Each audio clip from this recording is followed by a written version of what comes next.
Question बनता है depression in freezing point को यूज करके हम कैसे मोलर मास ऑफ सॉल्यूट निकालेंगे, यानी डिप्रेशन इन फ्रीजिंग पॉइंट को यूज करके कैसे मोलर मास हम कैलकुलेट करेंगे। तो देखो एक क्वेश्चन बन जाता है हमारा,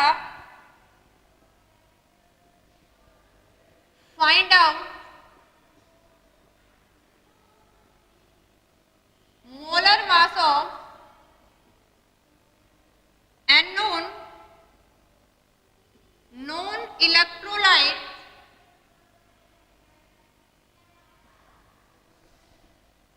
solute by depression in freezing point. देखो जैसे हमने मोलर मास आरएलबीपी से भी निकालना सीखा था, एलिवेशन इन बॉइलिंग पॉइंट से भी, ऐसे हम किससे निकालेंगे, डिप्रेशन इन फ्रीजिंग पॉइंट से। हमने क्या कैलकुलेट करना है, मोलर मास। किसी भी सॉल्यूट का मोलर मास मींस हमें क्या निकालना है, मॉलिक्यूलर मास निकालना है। क्या निकालना है, मॉलिक्यूलर मास। तो कहीं मॉलिक्यूलर मास मिल सकता है आपको या मोलर मास। देखो हमें पता है, हम लिखेंगे वी नो दैट, अभी हमने ड्राइव किया है कि delta T F is equal to K F into M. अब मोलालिटी हमें क्या पता होती है, मोल्स ऑफ सॉल्यूट इन पर केजी ऑफ सॉल्वेंट। तो हम ये मान लें if W2 gram of solute having molar mass, हम मान लेते हैं M2, dissolved in W1 gram of solvent. देखो हमने W2 ग्राम ऑफ सॉल्यूट जिसका मोलर मास M2 है, उसको W1 ग्राम ऑफ सॉल्वेंट में डिजोल्व कर दिया। देन आपकी मोलालिटी क्या हो जाएगी, अभी मोलालिटी क्या हो जाएगी, weight of solute upon molar mass of solute into, अगर वेट ऑफ सॉल्वेंट हमें किस में दे रखा है, ग्राम में, और मोलालिटी क्या होती है, मोल्स पर केजी में। तो हम इसकी जगह क्या पुट कर देंगे, 1000 अपॉन वेट ऑफ सॉल्वेंट। अब एक इक्वेशन देखो हमारे पास, ये अभी पीछे ड्राइव की थी आपने, सेकंड वन मोलालिटी के लिए आ गई अपनी।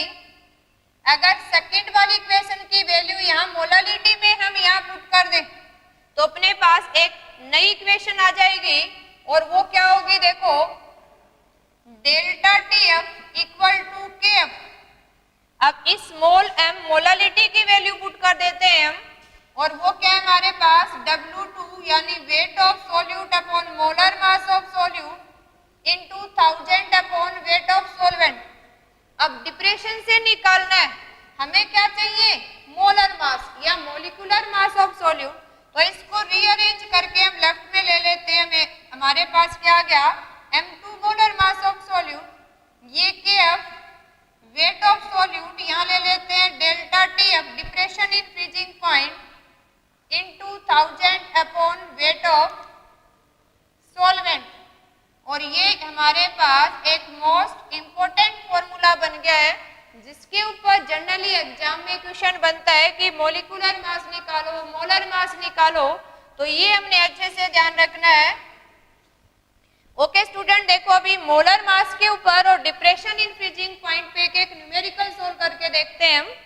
ये आपने अच्छे से ड्राइव करना है, देखो मुश्किल नहीं है, हमें थोड़ा सा ध्यान देना है। हमसे कहे कि मोलर मास निकालो, तो स्टार्टिंग में हमें पढ़ा कि depression in freezing point directly proportional to concentration of solute. Concentration किस में लेते हैं, मोलालिटी में। अब मोलालिटी की प्रोपोर्शनलिटी कांस्टेंट के साथ हमने लिख दिया के मोलालिटी क्या होता है, weight of solute upon molar mass, यानी मोल्स ऑफ सॉल्यूट इन पर केजी ऑफ सॉल्वेंट। अगर वेट आपका ग्राम में दे रखा है तो 1000 से डिवाइड में लिख दिया हमें, मोलालिटी की वैल्यू यहाँ पुट कर दी हमें, तो हमारे पास ये फॉर्मूला बन गया है।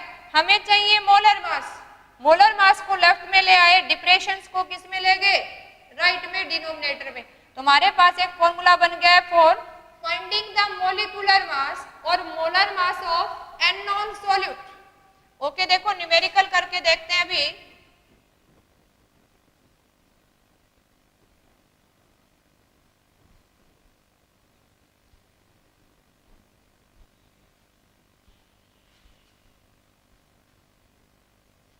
और ध्यान रखनी है हमें। देखो एक बार बार हम केएफ यानी कैरियोस्कोपिक कांस्टेंट जो हम यूज कर रहे हैं, जैसे हमने इबुलियोस्कोपिक कांस्टेंट पढ़ा था, कैरियोस्कोपिक कांस्टेंट है।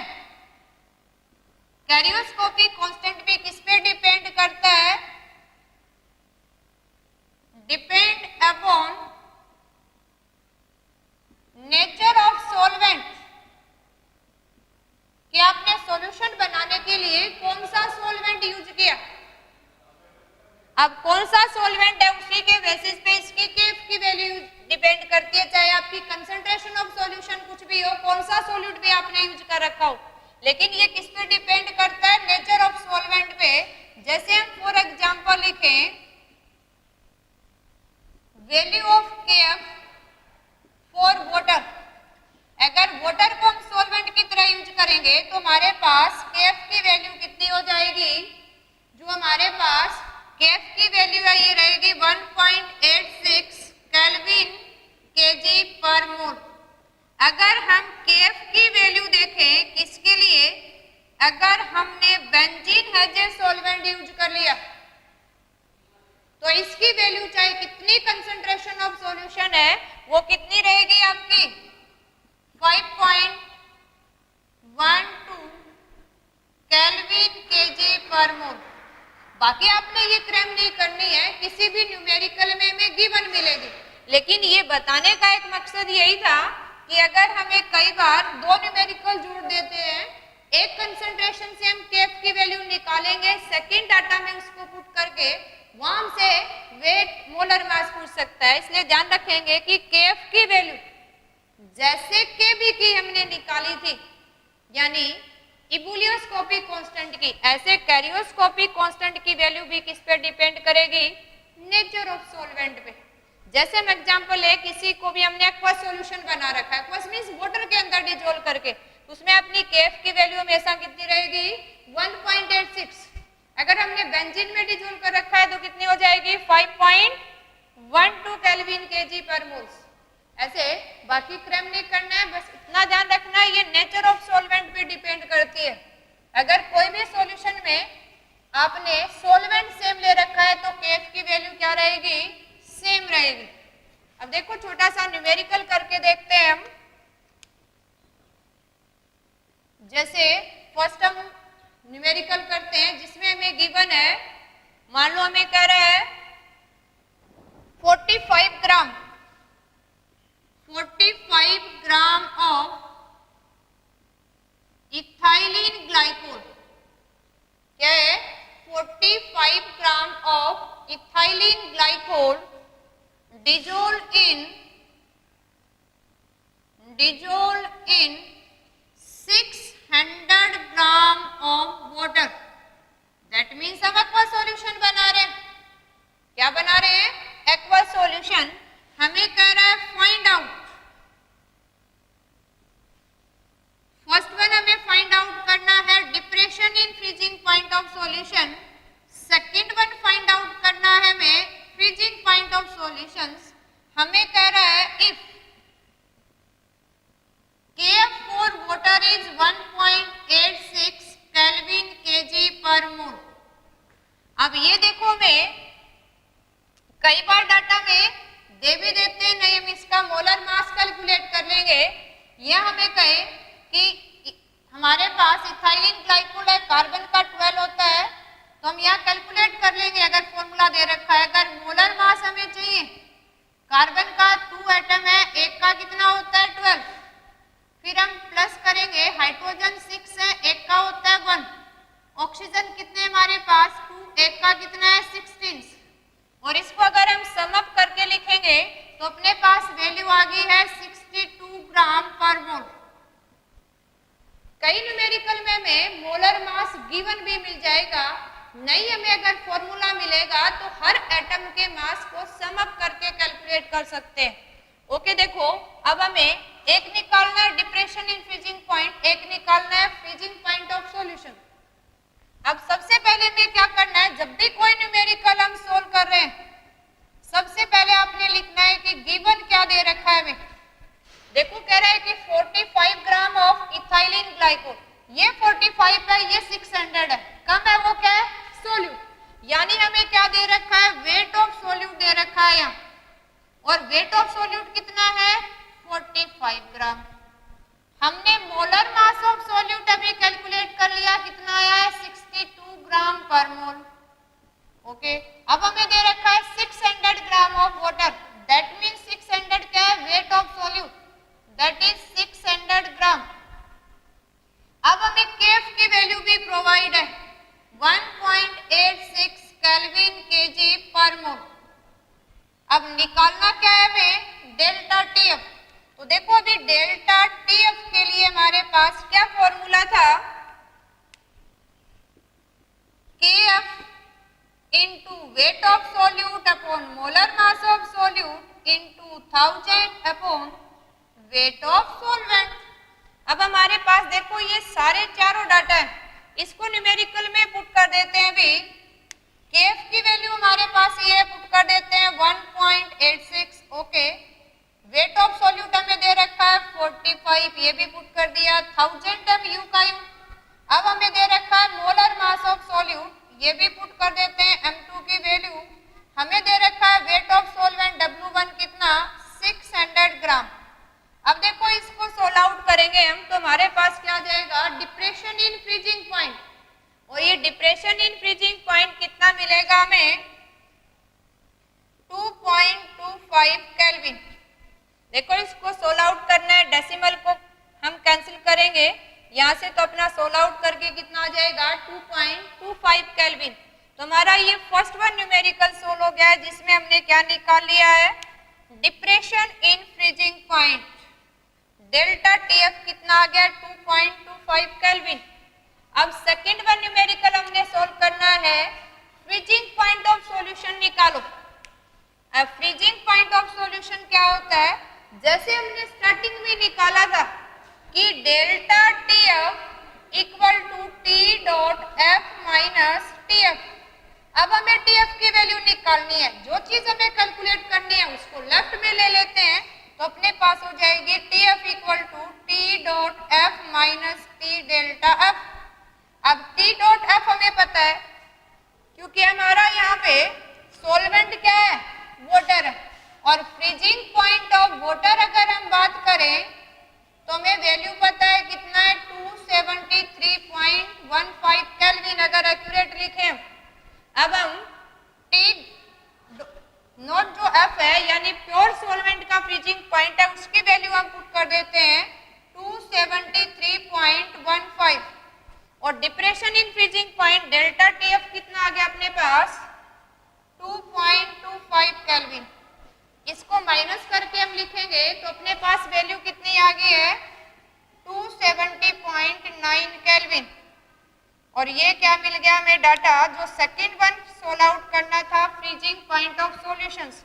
देखो ग्राफिकली भी हमने किया, न्यूमेरिकली अगर देखें तो फ्रीजिंग पॉइंट ऑफ सॉल्वेंट कितना है 273 और सॉल्यूशन कितना है 270। तो हमें दिखाई दे रहा है कि freezing point of solution always lesser than solvent, तो हम इसको सोल्व आउट कर सकते हैं, अपने आंसर का अपना आप चेकआउट भी कर सकते हैं। देखो एक और न्यूमेरिकल देखते हैं हम, जिसमें एक न्यूमेरिकल लेते हैं, मोलर मास ऑफ सॉल्यूट निकाल के देखते हैं।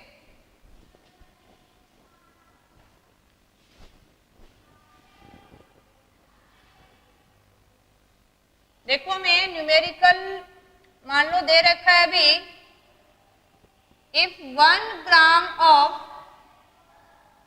non-electrolyte 1 gram of non-electrolyte solute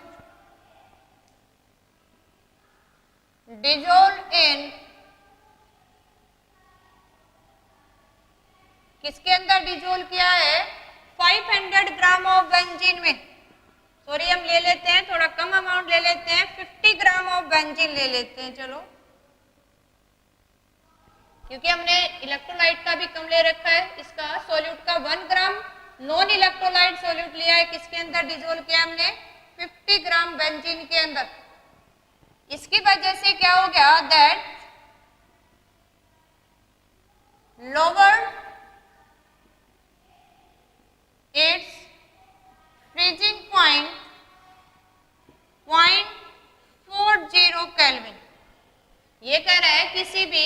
1 gram solute को हमने अगर 50 ग्राम बेंजीन में डिजोल्व किया, that lowered is freezing point 0.40 kelvin. हमें कह रहा है if value of KF for benzene is 5.12 kelvin KG पर मोल, then find out value of molar mass of solute. आपने बताना है मोलर मास ऑफ सोल्यूट क्या है, मॉलिक्यूलर मास ऑफ सोल्यूट क्या है। उसी न्यूमेरिकल की तरह सबसे पहले हम राइट करेंगे कि हमें गिवन डाटा कौन से है।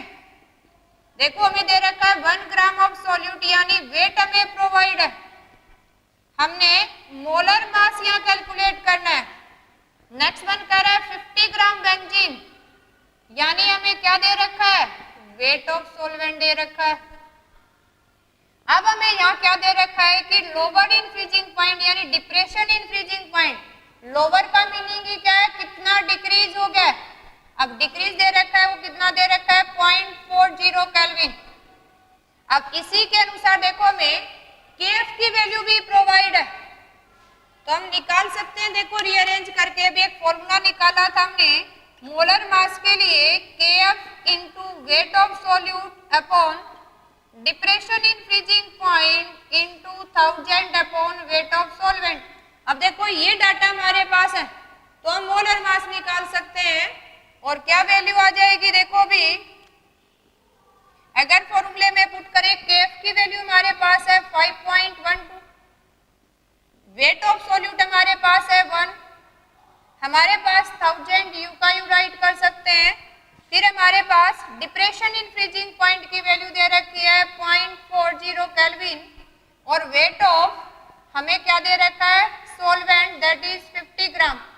अगर इसको सोल आउट करेंगे तो अपने पास वैल्यू आ जाएगी किसकी, मोलर मास। और मोलर मास हमें कितना मिल जाएगा, अप्रोक्स 256 ग्राम पर मोल।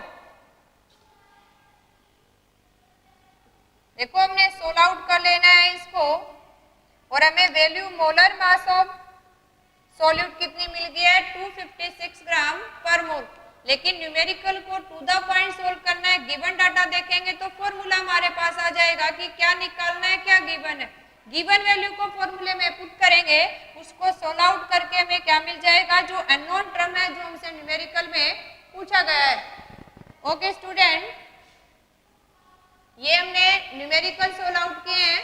नेक्स्ट वन न्यूमेरिकल सम करेंगे इसी के ऊपर नेक्स्ट वीडियो में। Okay, thank you. Okay student, 12th class chemistry में हमने पहले किया था simple depression in freezing point के ऊपर फ्रीजिंग पॉइंट निकालना, सॉल्यूशन के लिए डिप्रेशन इन फ्रीजिंग पॉइंट निकालना और मॉलिक्यूलर मास। देखो आज हम नेक्स्ट करते हैं कि हमने निकाला था depression in freezing point equal to KF into molality.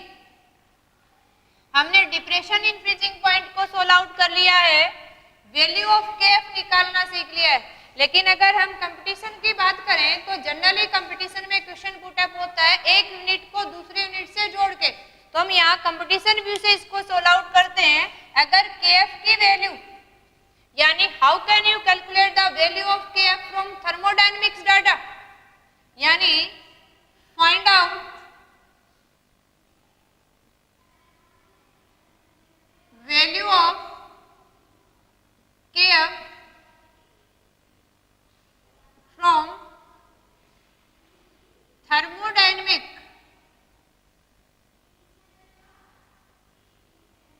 हमें थर्मोडायनेमिक डाटा, और हम जनरली किससे कोरिलेट करेंगे इसको, एंथैल्पी से या लेटेंट हीट से जोड़ के भी दे सकते हैं हमें। क्योंकि अगर हम जब भी किसी कंपटीशन की बात करते हैं तो डायरेक्ट क्वेश्चन ना उठा के हमसे दो यूनिट को जोड़ के बनता है। अब हमने मोलालिटी से टेम्परेचर के केस में केएफ की वैल्यू निकालनी सीख ली है।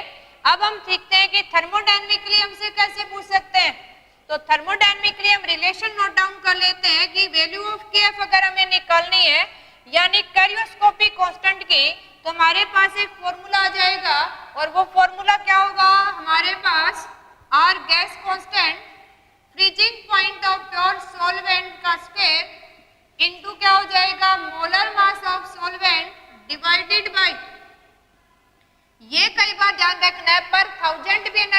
आती है हमें और पर 100, उसी के अनुसार से हमने पुट करना है 1000 या 100, और यहाँ पुट कर दिया हमने 1000 इनटू हमें अगर हम फ्रीजिंग पॉइंट की बात करें तो हमें यहाँ क्या मिलेगी, एंथैल्पी ऑफ फ्यूजन मिलेगी, या एंथैल्पी की जगह क्या मिल सकती है, लेटेंट हीट ऑफ फ्यूजन्स।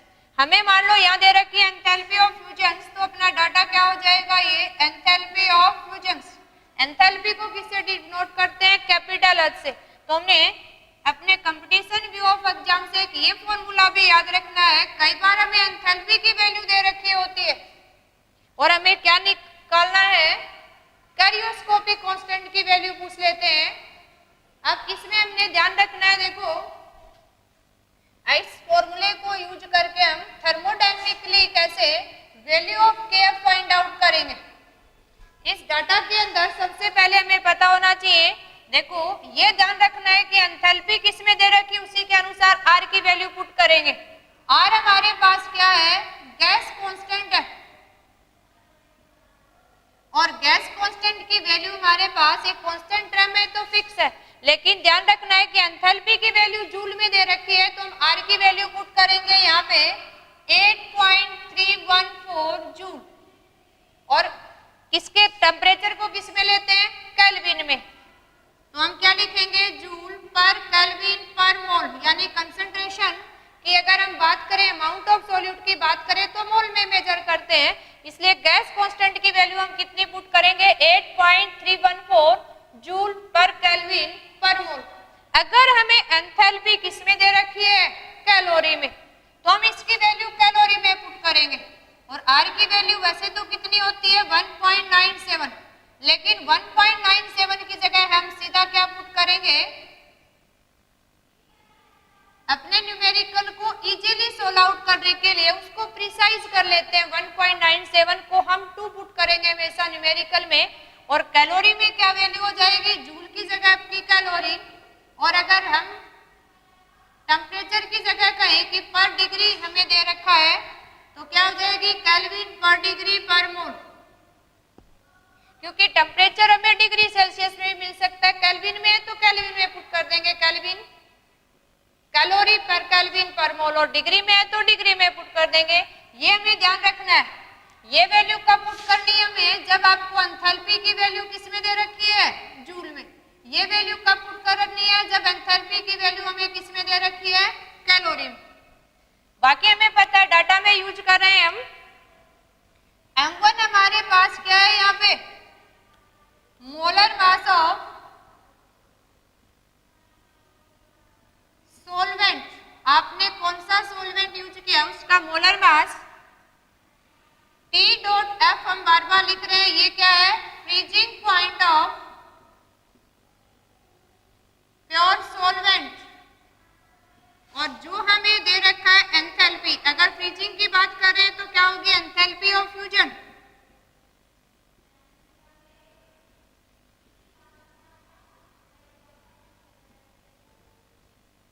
देखो हमने न्यूमेरिकल्स के लिए ये फॉर्मूला ध्यान रखना है, बाकी देखो आसान सा न्यूमेरिकल बन जाता है हमें। देखो इसके ऊपर एक छोटा सा न्यूमेरिकल करके देखते हैं हम,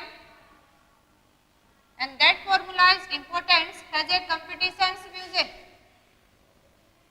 हम छोटा सा न्यूमेरिकल लेते हैं, आपको कहे कि find out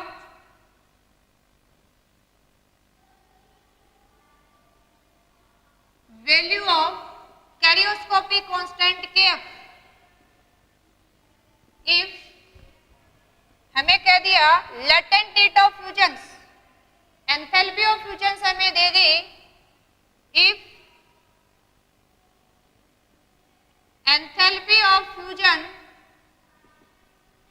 for ice is, और ये हमें डाटा प्रोवाइड कर दिए लेट 1436, और वैल्यू हमें किस में दे रखी है, कैलोरी में, इसने कैलोरी पर मोल हमें दे दिया कि आपने find out the value of KF if the enthalpy of fusion of ice is 1436.3 calories per mole. देखने में लगता है कि छोटा सा न्यूमेरिकल है, हमने तो पीछे वाले डाटा से दिखा था, जब आपको मोलालिटी दे रखी हो या डिप्रेशन इन फ्रीजिंग पॉइंट दे रखा हो, लेकिन हमें ध्यान रखना है कंपटीशन में न्यूमेरिकल देखने में छोटे छोटे बनते हैं, है भी बड़ा आसान सा, क्योंकि अभी हमने फॉर्मूला राइट किया था, क्योंकि हमें एंथैल्पी मिल गया यहाँ, और अभी हमने लिखा था कि केएफ के लिए क्या फॉर्मूला है अपने पास, okay, R T dot F square m1 upon 1000 into क्या करना है हमने, एंथैल्पी ऑफ फ्यूजन्स। अब देखो इस फॉर्मूले में अगर पुटअप करके निकालेंगे तो हमारा आसानी से निकल जाएगा। हमें एंथैल्पी बस इतना ध्यान रखना है, कैलोरी में दे रखी है तो कैलोरी वाली वैल्यू पुट करेंगे, और अगर जूल में दे रखी होती तो किस में पुट करते, जूल में। अब इजीली निकाल सकते हैं हम, देखो केएफ की वैल्यू हमें निकालनी है, ओके, आर की वैल्यू सिर्फ हमें ध्यान रखनी है, कैलोरी में दे रखी है तो कैलोरी वाली वैल्यू पुट कर देते हैं। आर की वैल्यू कितनी है हमारे पास कैलोरी में, 2, ओके। अब हमें दे रखा है डेल्टा टीएफ चाहिए जी हमें, क्योंकि अगर हमें देगा यहाँ क्या दे रखा है, एंथैल्पी ऑफ फ्यूजन किसके लिए है, आइस के लिए। आइस मींस आपको वाटर देखना है, और वाटर का फ्रीजिंग पॉइंट कितना है हमारे पास, 273 केल्विन पुट कर लेते हैं हम, एक्यूरेट करें तो 273.15 केल्विन। अपने न्यूमेरिकल्स को कम टाइम में इजीली सोल्व करने के लिए कई बार वैल्यू हम प्रीसाइज ले लेते हैं, तो हम यहाँ वैल्यू पुट कर लेते हैं 273, इसकी हमने स्क्वायर करनी है freezing point of pure solvent. अब हमारे पास वाटर है, ये वाटर के केस में हमें मोलर मास पता है वाटर का कितना है, 18 ग्राम पर मोल, ओके। मोलर मास भी अब हम पुट कर देते हैं यहाँ, कितना है 18, ओके। थाउजेंड्स नहीं दे रखा कुछ भी तो हम पर थाउजेंड में ही निकालेंगे, अगर 100 में दे दे तो हम 100 में वैल्यू पुट करेंगे। अब आपने यहाँ पुटअप कर देना है, एंथैल्पी ऑफ फ्यूजन हमें दे रखी है 1436.3 कैलोरीज। अब इसको हम सोल आउट करेंगे, इसको सोल आउट करने से हमें वैल्यू ऑफ केएफ मिल जाएगी, और वैल्यू ऑफ केएफ कितनी आएगी हमारी 1.87 केल्विन केजी पर मोल। ये किसकी वैल्यू आ गई हमारे पास, केएफ की, जो हम थर्मोडायनेमिक्स डाटा से कैलकुलेट किया। ऐसे ही हम thermodynamically elevation in boiling point को भी कोरिलेट कर सकते हैं, सिर्फ चेंज क्या करना है हमें, यहाँ एंथैल्पी ऑफ फ्यूजन की जगह यूज कर लेंगे एंथैल्पी ऑफ वेपोराइजेशन, और यहाँ हमारे फ्रीजिंग पॉइंट की जगह क्या आ जाएगा, बॉइलिंग पॉइंट ऑफ सॉल्वेंट। ये भी यहाँ नोट कर लो, तो ये भी नोट कर लेते हैं हम। अगर हमें इब्यूलियोस्कोपिक वैल्यू निकालनी है तो सेम डाटा थर्मोडायनेमिक्स हम उसको भी कैलकुलेट कर सकते हैं। जैसे हमें इब्यूलियोस्कोपिक कांस्टेंट की वैल्यू निकालनी है, elevation in boiling point constant, R की वैल्यू सेम रखेंगे, फ्रीजिंग पॉइंट ऑफ सॉल्वेंट की जगह क्या कर देंगे, boiling point of solvent, molar mass भी सेम रहेगा, पर 1000 है तो 1000, 100 है तो 100 रखेंगे। सेकंड वन क्या चेंज करना है अपने फ्यूजन की जगह, अगर किसी को एलिवेट कर रहे हो आप बॉइलिंग पॉइंट में, तो बॉइलिंग पॉइंट के लिए क्या होता है, लिक्विड से वेपर, तो एंथैल्पी ऑफ वेपोराइजेशन पुट करेंगे हम, एंथैल्पी ऑफ वेपोराइजेशन। तो हमारे पास इब्यूलियोस्कोपिक की वैल्यू भी थर्मोडायनेमिकली निकाल सकते हैं, जैसे आपने किसकी वैल्यू निकाली, कैरियोस्कोपिक कांस्टेंट की, and that are important according to competition view से। आपके नीट आईआईटी में ऐसे क्वेश्चंस डायरेक्ट ना बन के दो यूनिट को जोड़ के बनते हैं, तो आपने दोनों यूनिट को जोड़ के इनकी वैल्यू फाइंड आउट करना भी सीख लेना है, ये फॉर्मूले हम ध्यान रखेंगे। अब देखो एक अपना छोटा सा टॉपिक और करना है, कई बार थ्योरेटिकली क्वेश्चन बन जाता है कि एक्सप्लेन एप्लीकेशन या इंपॉर्टेंस, ये डिप्रेशन इन फ्रीजिंग पॉइंट या ये प्रॉपर्टीज हम पढ़ रहे हैं, इसका पढ़ने का कुछ मकसद भी होना चाहिए, क्यों पढ़ रहे हैं, इसका क्या इंपॉर्टेंस है। तो हम पढ़ लेते हैं इंपॉर्टेंस ऑफ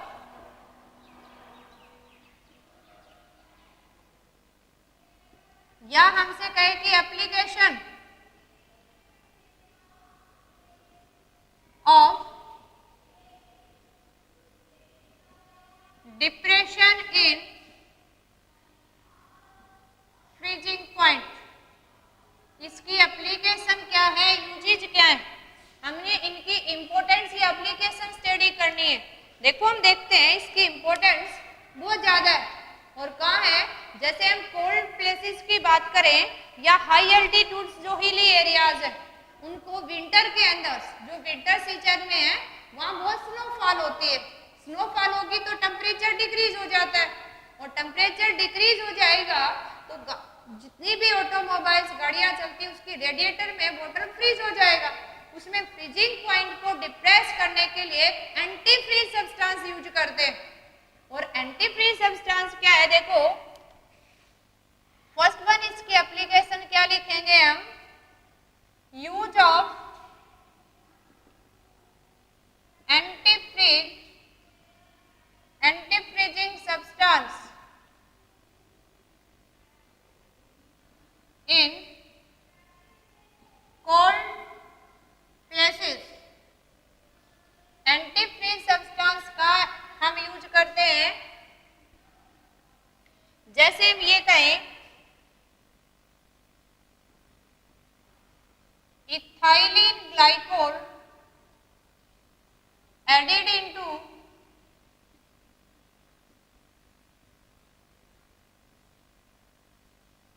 वाटर। और ये कौन से वाटर के अंदर यूज करते हैं, that filled in radiator of automobile. और जनरली ये किसके लिए यूज करते हैं, इन हिली एरियाज या इन विंटर सीजन। विंटर के अंदर क्यों करते हैं कि अगर आपका टेम्परेचर डिक्रीज होगा तो वाटर फ्रीज हो जाएगा, उसकी फ्रीजिंग पॉइंट अर्ली अटेंड कर लेता है, इसलिए हम उसमें इथाइलिन ग्लाइकोल ऐड कर देते हैं। और इथाइलिन ग्लाइकोल क्या करता है, उसके फ्रीजिंग पॉइंट को डिक्रीज कर देगा। और फ्रीजिंग पॉइंट अगर डिक्रीज हो जाएगा तो क्या होगा, रेडिएटर के अंदर जो आपका वाटर आप यूज करते हो कूलिंग के लिए वो फ्रीज नहीं होगा, गाड़ी जो भी ऑटोमोबाइल यूज करते हैं वो इजीली स्टार्ट हो जाएगी। सेकेंड बार अगर हम देखें, अगर हम इन कोल्ड प्लेसेस के अंदर ही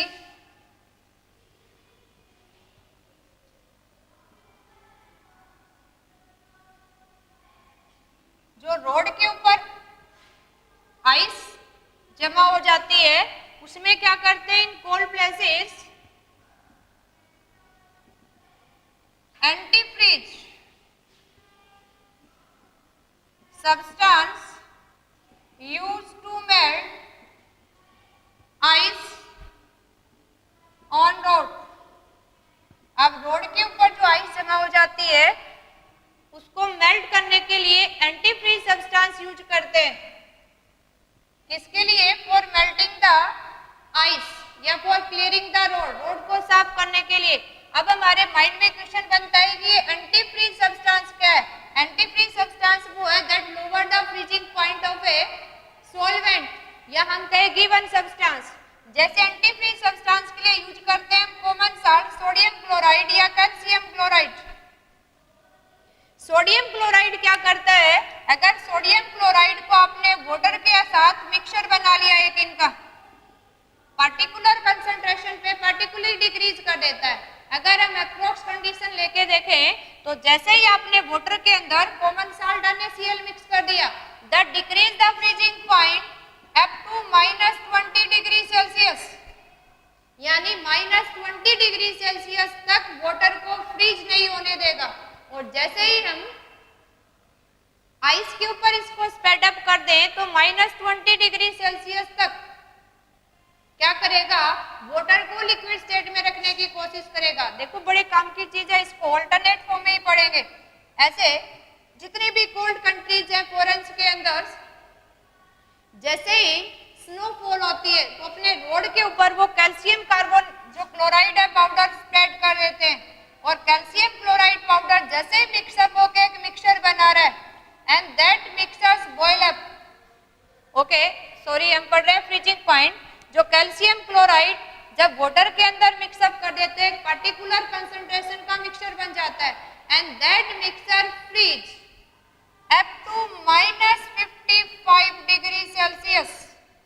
और फॉरेन कोल्ड कंट्री के अंदर रोड के ऊपर कैल्शियम क्लोराइड स्प्रेड आउट करते हैं, ताकि रोड के ऊपर स्नोफॉल हो तो वो या तो स्नो क्या हो जाए, मेल्ट हो जाए और रोड क्या रहे, क्लियर रहे, ट्रैफिक जाम ना हो वहां पे। अब देखो यही जो मिक्सचर है वो यूज करता है आइसक्रीम सेलर यूज करता है। वो क्या करता है, अपनी आइस कोन्स को कॉमन साल्ट और आइस के मिक्सचर में रखता है। यानी थर्ड वन इसकी एप्लीकेशन अगर देखें, अगर हम इसी केस में इसकी थर्ड वन एप्लीकेशन अगर देखें हम,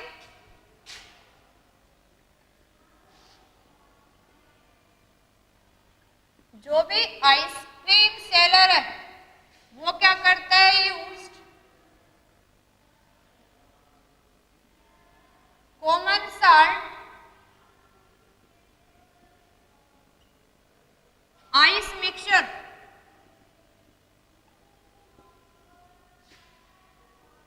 टू फ्रीज आइसक्रीम कोन। जो हमारे पास कोन आइसक्रीम की फॉर्म में रखता है वो अपने बॉक्स के अंदर कॉमन साल्ट आइस का मिक्सचर रखता है। उससे क्या होगा, अगर मिक्सअप रखेगा तो वो क्या होगी, अर्ली फ्रीज हो जाएगी।